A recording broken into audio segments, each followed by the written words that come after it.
if we're in side control, if we're either for here or if we're here. Hey, she wants to be flattened out. She just wants me up on my elbow from this position.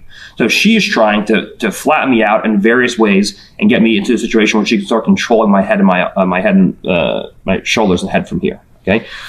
So whether we're in a half guard or in a side control, I'm looking to use this over back grip to constantly keep weight forward onto my partner's hands. Okay. If I could keep weight onto her hands with a high elbow up by my partner's shoulder line with this over back grip like so, and constantly keep weight towards my partner's hands, now when she goes to hit that reach back crossface, she can't do it from here. The closer my elbow is towards my partner's hips and feet, the easier it is for her to posture and to hit that reach back crossface and start beating me from this position, or hit elbow cuts, things like this. Okay, so when I'm playing this position, and he shows like stupid shit like grabbing the leg, like coming up and grabbing the leg and bridging over, like this is a perfect way to get yourself into a reach back crossface. So when I play this position and I'm playing realistically from bottom position, my whole thing from here is to use a high elbow up towards my partner's shoulder line, so that every time she goes to start taking her hands off the floor, I can just start pulling her hands down to the ground. If I see she goes to posture up, then I can start bridging and I can play a game where from here we can start scooting out and playing a game where we use our knees to start beating up partner's hips. We'll look at that in a second. But in general, at the upper body, what I'm looking to do is I'm looking to use this over back grip to start building height while keeping my partner's height relatively low. Okay. If I can start keeping her hands on the floor and start building height from this position, I'm going to be in the driver's seat. If she can get her hands off the floor and she can start building height from here, now she can start killing my ability to build height, and she can start using all of her counter offense to go in and start controlling me from these positions. Okay, so the whole thing is I want to use this to control her height, and I want to use it to build height of my own. The best way to do that is to keep hands on the floor so there's no reach back crossface, there's no counters, and then I can start going in and going into my attacks from bottom position. All right, so now let's look at what we're doing with the lower body. Okay, we have to, from this position, we have to understand if we're countering from top position, we have to understand what the goals of the bottom player are. Okay, so the goals of the bottom player are to start building height, keep my height broken, and then they can start going into their attacks from bottom position. From the bottom person's perspective, if I can get my knees into optimal positions from here, okay, if I can get my knee inside of my partner's near side hip, I'm going to be in the driver's seat. Because now, when she goes to start moving from here, it's a relatively easy thing to start scooting, and I can start playing a game where now I can start going in and expose my partner's back, putting hooks in, and either or heisting. If at any point from here I can get into positions like this, I'm gonna have a massive advantage from here. So if I can control her hip with my knee, now when she tries to beat me from here, it's a pretty easy thing to win most of the time, and you're going to be in the driver's seat if you can get your knee to your partner's hip. So what does this mean for us in this instructional from a top position? If she can get her knee to my hip, she's going to have the advantage. If I can keep my knee, my left knee, on her bottom hip, here, I'm going to have the advantage. So now when she tries to extract her right leg from here and she goes to start beating me, if I can control my partner's hip with my left knee, I can beat her from here. Okay. Also, if I feel like at any point my partner beats me and gets her knee to my hip, now I also have the option to control her top knee, or top hip with my knee. So now, if she goes to start taking my back or playing from here, we're in the driver's seat and we can go into all of our counterattacks. So the battle at the upper body is going to be building height, keeping my height broken, and from her perspective, she's looking to keep my height broken, keep my hands on the floor, avoid the reach back crossface, and start building height. She's also looking to get that knee into my bottom hip, whether it be from here or whether it be from here. If she can get to this position, I'm going to be in trouble from here. Okay. So what I want is right away, the second she goes to start playing a game like this, I immediately control that hip, that bottom hip, and I keep my knee connected to her hip. So she wants her knee connected to my hip and inside. I want my knee inside and connected to her hip. So when she goes to beat me from here,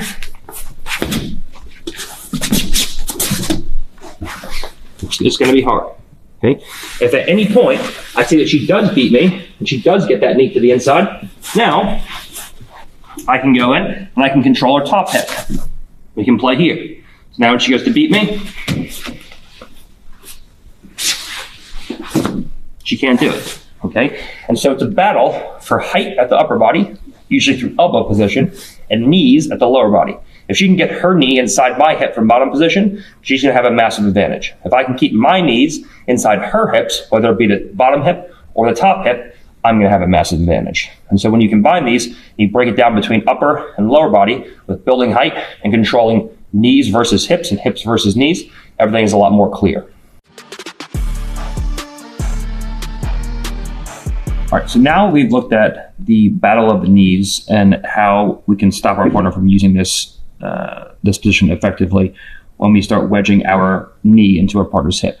Now, when we get deeper and deeper into this move and we work through the thresholds, you will start to realize that the rules change a little bit as you go from a position where you're relatively safe and in the driver's seat where you control the exchanges, and your partner starts to off balance you. She gets deeper into the move and she starts to control the exchanges. So whenever we're here and we can start making sure that we wedge our knee inside of our partner's hip in fashions like this, where now when she tries to start using this position effectively, it's going to be difficult. We're controlling our partner from this position.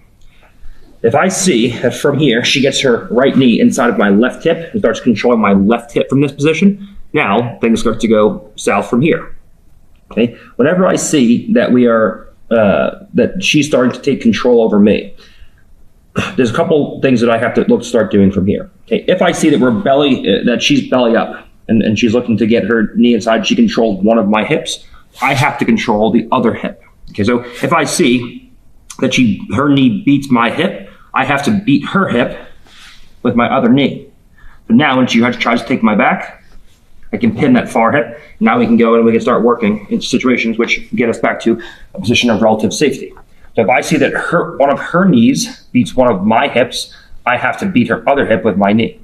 And the same is true in situations where she goes to start bridging up on top of me. Let's say I get knocked into positions like this, and now we end up in a position where we're relatively belly up, and my partner starts to threaten coming on top. Rotate.